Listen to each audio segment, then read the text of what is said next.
Buenas, mi nombre es Federico Araya y en el video de hoy vamos a dar comienzo a la unidad 5, en donde veremos la interacción entre la empresa y sus clientes. Los puntos que vamos a ver en esta unidad, vamos a comenzar con una introducción, luego vamos a ver cómo la empresa elige un precio, vamos a ver las ventajas que tienen las empresas de producir en gran escala. Después nos centraremos en la función de costos de una empresa que produce un bien diferenciado, es decir, un bien que las demás empresas no producen. Vamos a ver cómo la empresa fija el precio de ese bien diferenciado. Vamos a entrar en un concepto que seguramente los que hagan la carrera de economía lo van a ver a lo largo de los cursos de microeconomía, que es la maximización de beneficios a través de la igualdad entre ingresos marginales y costos marginales. Luego vamos a ver las ganancias que se derivan del intercambio. Para ello vamos a estudiar el concepto de la elasticidad de la demanda y finalmente cerraremos con la competencia y el poder de mercado. Entonces, lo que observamos, digamos, en el siglo XX es que la mayoría de los trabajadores en prácticamente todos los países desarrollados, ¿sí? Desempeñan su trabajo en empresas grandes, ¿sí? Esto es así porque los dueños de las empresas, ¿sí? generan más dinero si pueden expandir el tamaño de la empresa, y a la vez los accionistas, es decir, los que ponen la plata, generan retornos crecientes, digamos, o sea, obtienen mayores ganancias en el retorno de las empresas grandes.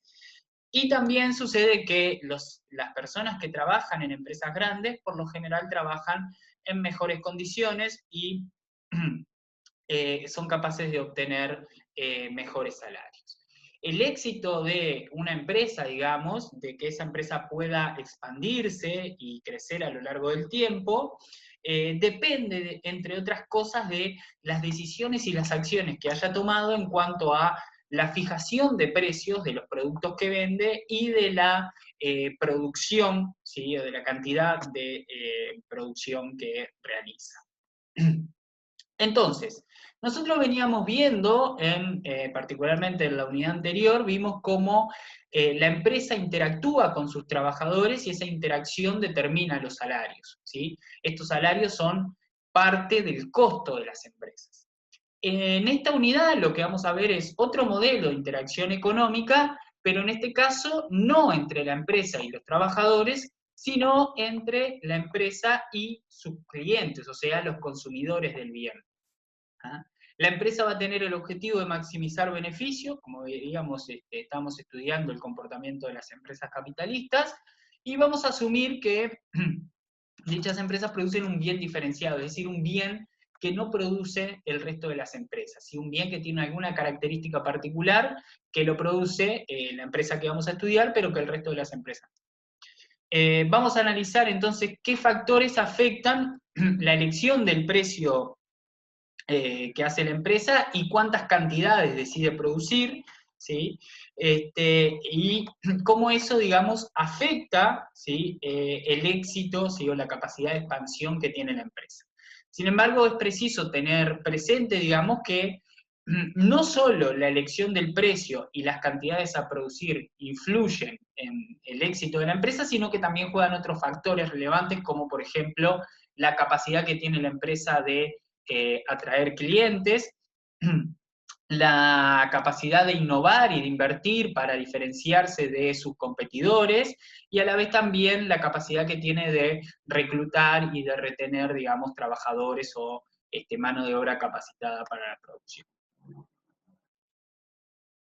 Entonces, vamos a ver en cuanto a la elección del precio, que para decidir qué precio cobra la empresa por el producto que vende, ¿sí? La empresa necesita tener cierto tipo de información o por lo menos una estimación de la información acerca de la demanda del producto, es decir, cuánto están dispuestos a pagar los potenciales consumidores por el producto que vende la empresa. ¿De acuerdo?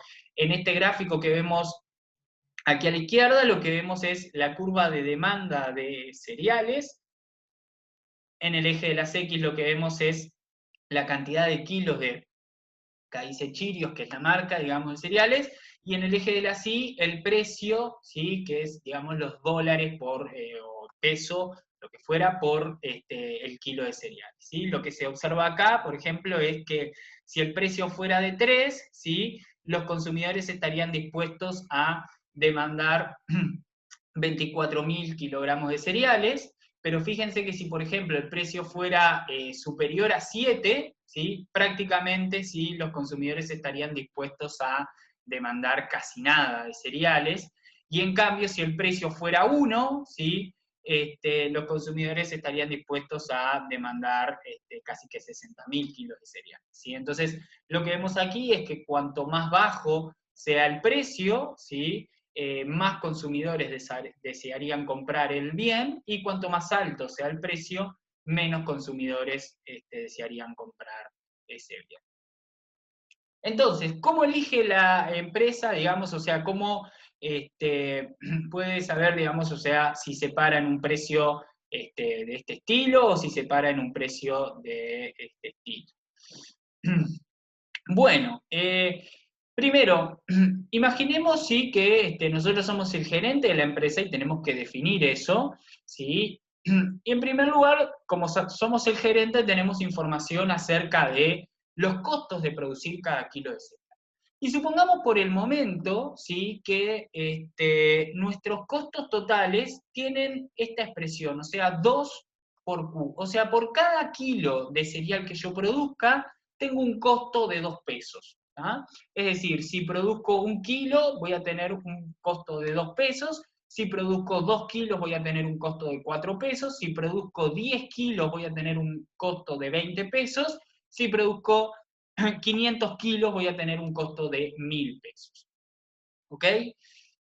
Los ingresos que obtiene la empresa por la venta del producto van a ser el precio, ¿sí? Por la cantidad de kilos de cereales que venda, ¿sí? Por lo tanto, los ingresos lo podemos escribir como P por Q. Por ejemplo, supónganse, imagínense que el precio es 5, entonces si vendo 1 kilo obtengo 5 pesos de ingresos, si vendo 2 kilos obtengo 10 pesos de ingreso, si vendo 5 kilos obtengo 25 pesos de ingreso, y así sucesivamente. ¿De acuerdo? Los beneficios de la empresa van a ser la diferencia entre lo que son los ingresos por un lado y los costos por otro. ¿Ok? Entonces, fíjense que en este caso podemos escribir los beneficios como P por Q menos, ¿sí? En este caso, tengo la información de que los costos totales tienen esta expresión, 2 por Q, ¿sí? Entonces, sacando Q de factor común, los beneficios me van a quedar P menos 2 por Q. ¿Ok? ¿De acuerdo? Vamos entonces a definir un concepto que en realidad ya lo venimos trabajando, ¿sí? Que es la curva de isobeneficios, ¿sí? Fíjense que conceptualmente la curva de isobeneficios representa las distintas combinaciones de precio y cantidad que otorgan para la empresa el mismo nivel de beneficio, ¿sí? Entonces fíjense que en realidad esto lo podemos pensar como una curva de indiferencia, ¿sí? Entre una persona que tiene que elegir entre dos bienes, ¿sí? ¿Se acuerdan? Por ejemplo, en el capítulo 3, nosotros teníamos que elegir entre horas de tiempo libre y notas de una prueba, ¿de acuerdo? Y entonces veíamos la curva de indiferencia, que significaba, bueno, las distintas combinaciones de tiempo libre y notas que me daban el mismo nivel de satisfacción. Aquí lo que estamos diciendo para la empresa, ¿sí? Es que la curva de isobeneficios en realidad más o menos representa lo mismo que eso. Son distintas combinaciones de cantidad y de precio que me otorgan el mismo nivel de beneficio. Fíjense que en el eje de las X tengo la cantidad, que son los kilos de cereales, y en el eje de las Y el precio de dólares por kilo.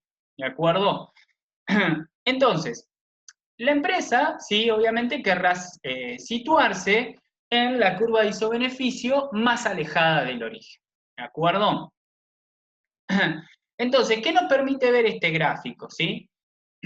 Por ejemplo, que la empresa puede vender 60.000 kilos a un precio de 3, es decir, pararse más o menos por acá, y de esa forma, ¿sí?, obtendría un nivel de beneficios de 60.000.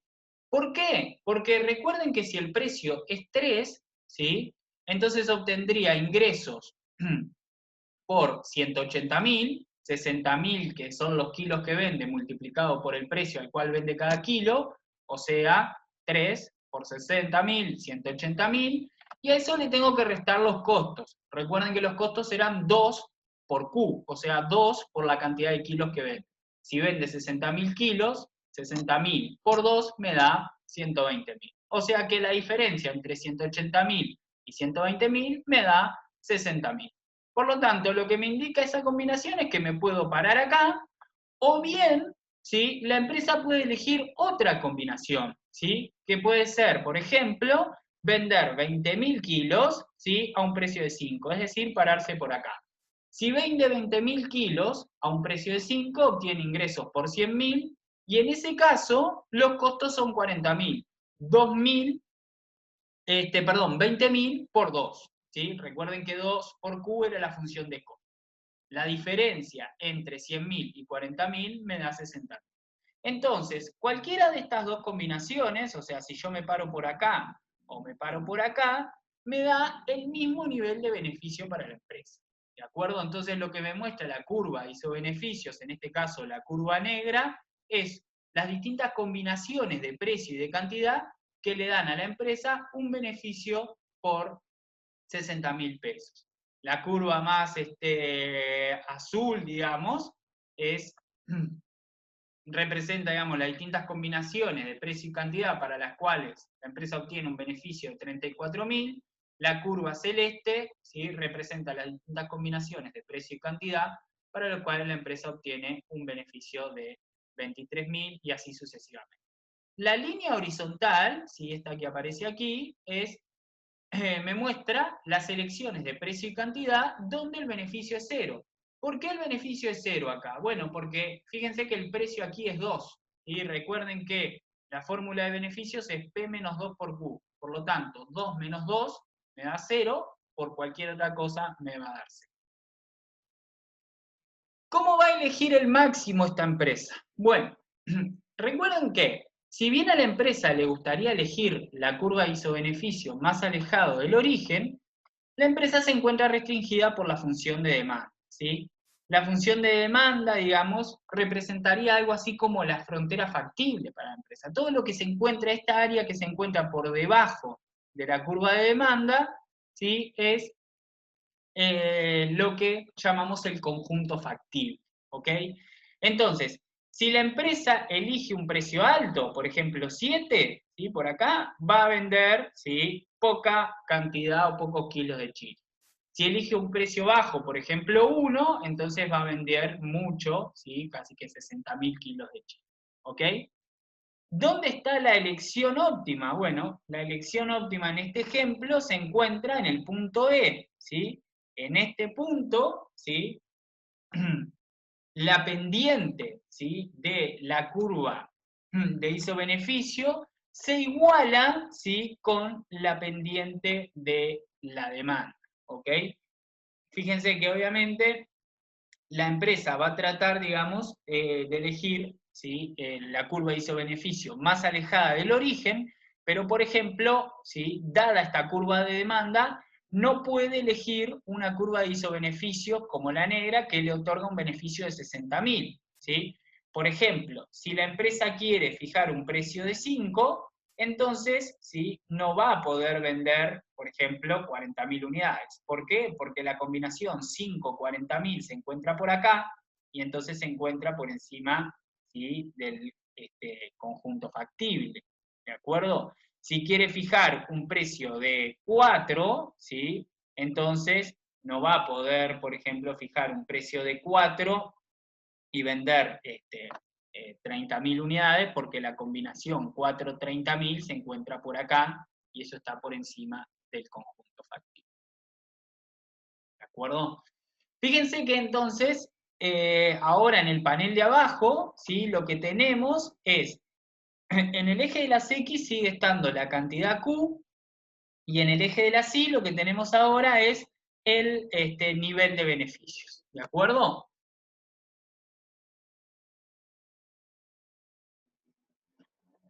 Entonces, un poco como veníamos conversando hasta ahora, si la empresa quiere vender 1000 kilos a un precio alto, ¿sí? Por ejemplo, si quiere vender acá 1000 kilos a un precio alto, la curva de demanda le indicará que el máximo que puede fijar como precio es 7, ¿sí? Y por lo tanto, los beneficios en esa combinación, ¿sí? De 1000 kilos y 7 serán apenas 5000, o sea, nos vamos a situar por acá, ¿sí? A ensayo y error, digamos, la empresa se va a ir dando cuenta que puede bajar los precios y aumentar las cantidades que vende, y eso, ¿sí? Le genera, digamos, beneficios, ¿sí? Digamos, si la empresa, por ejemplo, aumenta la cantidad a 8.000 y baja el precio de 6, va a obtener unos beneficios, ¿sí? Cercanos a los 20.000, un poquito más, ¿ok? Entonces, a medida que la empresa va bajando el precio y subiendo las cantidades, el beneficio va subiendo, hasta el punto de 14.000, ¿ok? Si la empresa vende 14.000 kilos de cereales, la curva de demanda le indica que el máximo precio al cual puede fijar, al cual puede vender esas 14.000 unidades, es 4,43.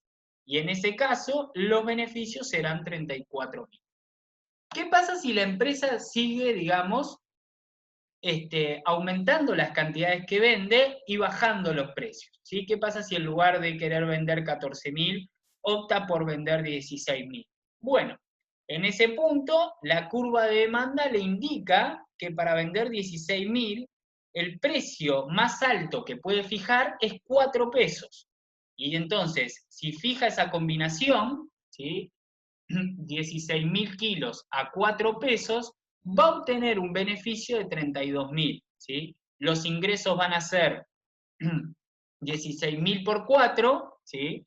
Pero eso nos va a dar 64.000, pero los costos, ¿sí? Van a ser 32.000, 16.000 por 2. Recuerden que la función de costos era 2 por Q, ¿ok? Entonces la diferencia entre 64 y 32 me da 32, ¿sí? Fíjense que este 32.000, ¿sí? Que más o menos está por acá, ¿sí? Es menor, ¿sí? Al nivel de 34.000 que obtenía vendiendo 14.000 kilos. ¿De acuerdo? Entonces, la empresa ensayo y error va a decir, yo vendía 14.000 y obtenía un beneficio de 34.000, si vendo 16.000 obtengo un beneficio de 32.000. Entonces, no me sirve vender 16.000, tengo que reducir, digamos, la producción a 14.000 y subir el precio a 4,43, ¿sí? Y no dejarlo en 4. Bien, veamos entonces ahora, ¿sí? Lo que significa el concepto de economías de escala y las ventajas de costos que tienen las empresas que producen en gran escala, ¿sí? Las empresas grandes, por lo general, por cada producto, o por cada unidad, digamos, que realizan, producen, digamos, sus bienes a un costo menor en comparación con las empresas chicas, ¿sí? O sea, las empresas grandes, ¿sí? Producen sus productos a un costo menor por unidad en comparación con las empresas pequeñas o micro o chicas, ¿de acuerdo? Y esto ocurre básicamente por dos cuestiones. Primero, que las empresas grandes tienen ventajas en costos, ¿sí? Es decir, las empresas grandes tienen poder de negociación, ¿sí? Y por lo tanto pueden negociar en mejores condiciones con sus proveedores. Y las empresas chicas no tienen ese poder de negociación. Por lo tanto, como las empresas grandes se encuentran en mejores condiciones de negociación contra sus proveedores, ¿sí? Compran los insumos a un costo más bajo en comparación con lo que le sale a una empresa chica. Por otra parte, las empresas grandes tienen ventajas tecnológicas. La producción a gran escala, ¿sí? Suele requerir de menores insumos por unidad de producto, ¿sí? Por lo tanto, ¿sí? La empresa grande, ¿sí? También cuenta con ventajas tecnológicas. Vamos entonces a definir el concepto de economías de escala, ¿sí? O sea, vamos a decir que una empresa posee economías de escala o también retornos crecientes a escala, ¿sí? Cuando todos los insumos para producir se incrementan en una proporción, llamémosle X, y la producción de la empresa se incrementa más que proporcionalmente, es decir, más que X. ¿De acuerdo? Por ejemplo, supongamos que yo, para producir una torta, necesitaba una cocina, ¿sí? Y un trabajador. ¿Ah? Y ahora contrato un trabajador más y contrato otra cocina más, ¿sí? Y en lugar de obtener 2 tortas, obtengo 2,5 o 3. Entonces la producción se multiplicó por 3 y los insumos solo se multiplicaron por 2. ¿De acuerdo? Entonces, en ese caso, ¿sí? La empresa presenta, digamos, economías de escala o retornos crecientes. Por el contrario, vamos a decir que una empresa presenta deseconomías de escala o retornos decrecientes cuando todos los insumos para producir el bien se incrementan en una proporción, llamémosle X, y la producción se incrementa en una proporción menor a X. ¿Ah? Vamos al mismo ejemplo. Antes producía una torta y para producir esa torta tenía un trabajador y una cocina. Si contrato 2 trabajadores y 2 cocinas y la torta en vez de duplicarse, ¿sí? Obtengo una torta y media, entonces esa economía o esa empresa presenta deseconomías de escala o retornos decrecientes. ¿De acuerdo?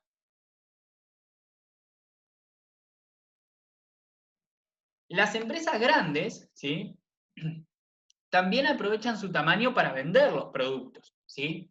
Por ejemplo, ¿sí?